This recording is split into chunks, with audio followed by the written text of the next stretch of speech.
Well, hello to you.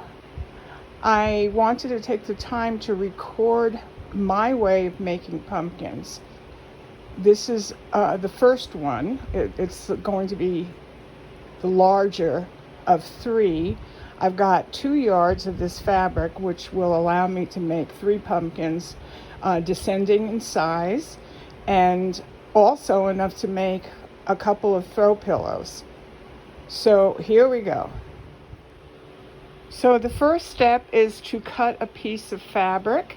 In this case, I have a piece of this beautiful fabric. I believe I got it from Joann's this year.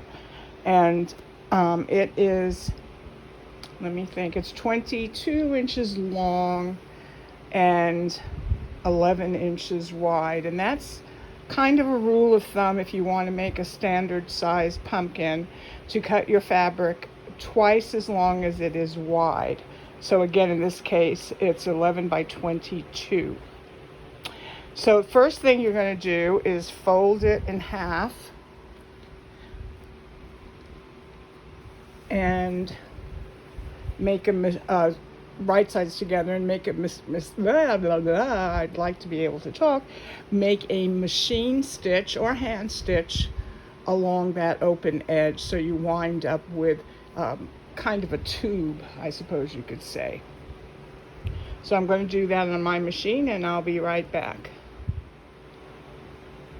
Okay, so I made this one seam on my sewing machine. It doesn't really matter the width of the seam. This is, oh my goodness, probably 3/8 of an inch. So I wouldn't go any bigger than a quarter of an inch. So now what I have is a cylinder. This fabric, as I said, is inside out. I think I said it earlier. So what we need to do now is take a needle,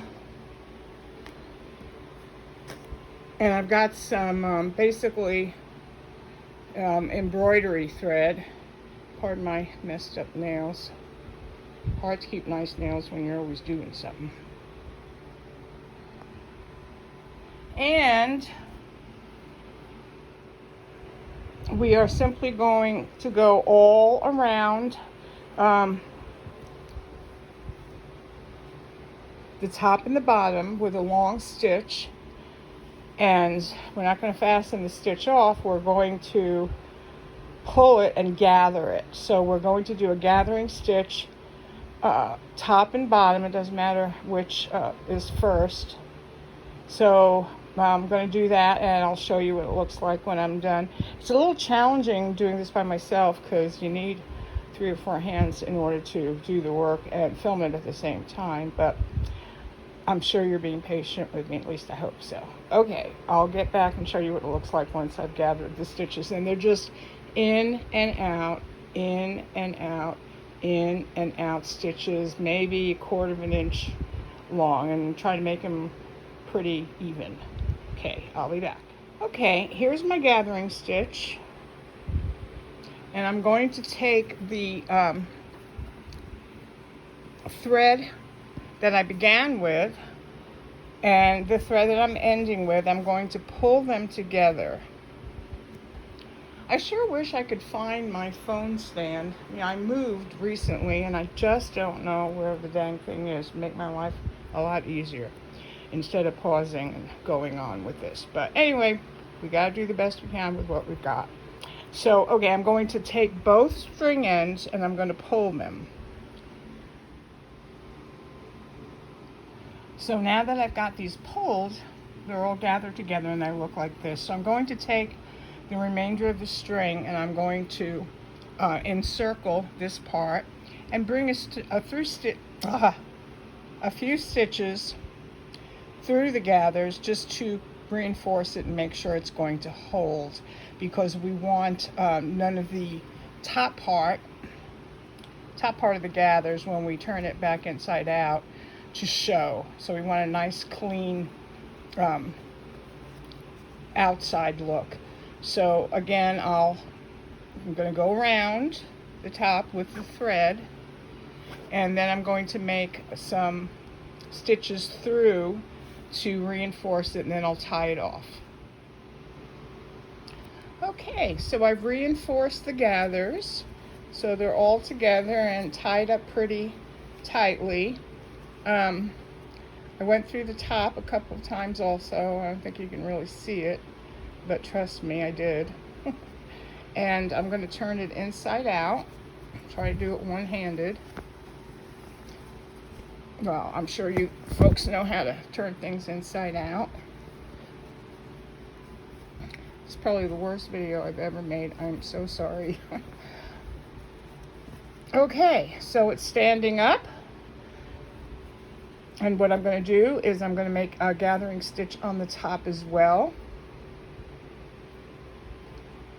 So I'm going to make that gathering stitch and I will be back. Okay, well, the top is done. You can see I've done pretty large stitches. Try to make them relatively close in size. And I'm going to say they're about 1/4 of an inch away from the cut edge of the fabric. So what you wind up with is a little bag, and this is what we're going to stuff. I bought a big bag of fiberfill, depending on how many pumpkins you would like to make. I'm going to be selling my pumpkins, so, or not all of them, but most of them. And so I'm making plenty. So I've already gone through one bag of fiberfill, and I bought the largest bag you can buy. So we're going to get that out and stuff it, and then pull these threads together and fasten them. Okay, well, as it turns out, the stuff I actually purchased is called polyfill rather than fiberfill. It's nice and soft and fluffy. So what you want to do is pack this little bag that you've made fairly firmly. You want a little give in it.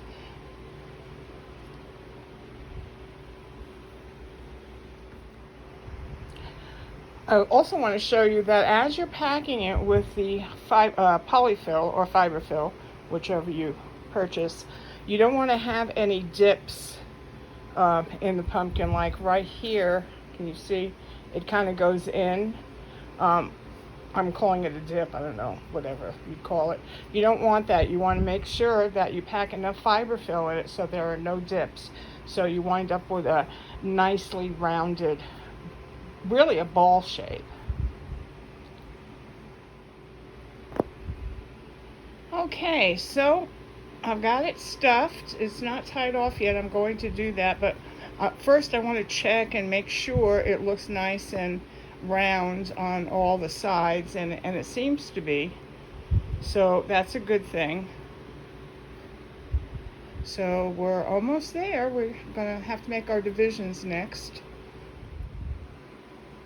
I wanted to quickly show you that these needles, they're called upholstery needles, and they're various sizes. I've got the first one out, which appears to be 6 inches or 15 centimeters.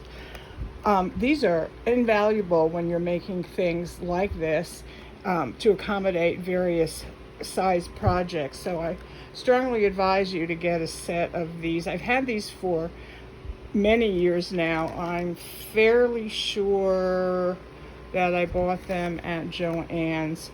Anyway, they're a great tool to have if you're doing hand sewing projects. So the next thing you'll need to do is take some dark embroidery thread. Well, for this pumpkin, I'm going to use dark. You can use any color you want or something that complements your fabric. And I'm using the 8-inch or 20 centimeter needle. With this, I'm going to make the divisions on the pumpkin as a natural pumpkin would have.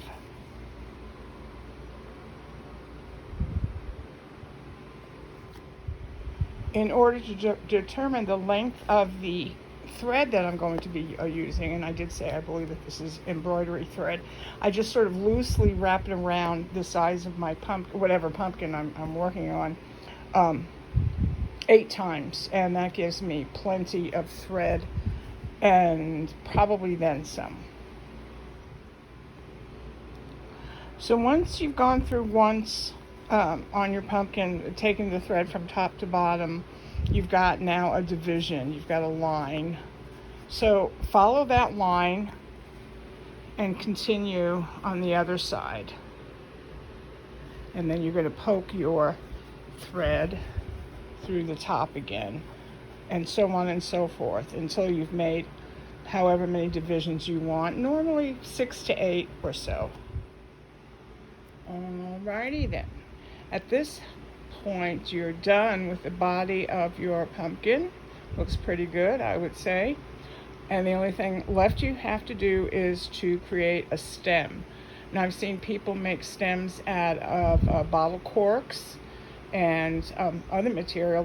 There are plenty of stem tutorials on the net. What I've done is I've taken brown paper, like on this one, and I've twisted it and soaked it in a solution of regular white school glue and water, less water, probably a ratio of 100% glue to, I'm going to say 25% water. And then you take your brown paper and you dip it in that solution and you wrap it around until it looks like a stem. Set it aside to dry. When it's completely dry, you can paint it, and I like to pick up a few different colors in mine just because it looks prettier. I don't know how authentic it is. And I also cut circles coordinated with the fabric as best as I can out of felt, because felt does not fray like cotton and most other fabrics do. And I cover the holes on both the top and the bottom of the pumpkin with the felt, and then I take curly cues of embroidery thread that I have previously soaked in the same solution and wrap them around something round like a pencil and let that dry, and that way you get your curly cues, which make it look pretty cool, I think.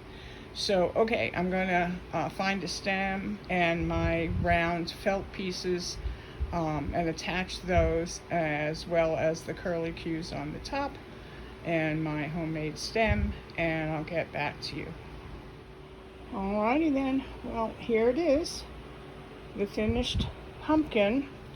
I'm gonna make another one because I have the 2 yards of material, which will be enough.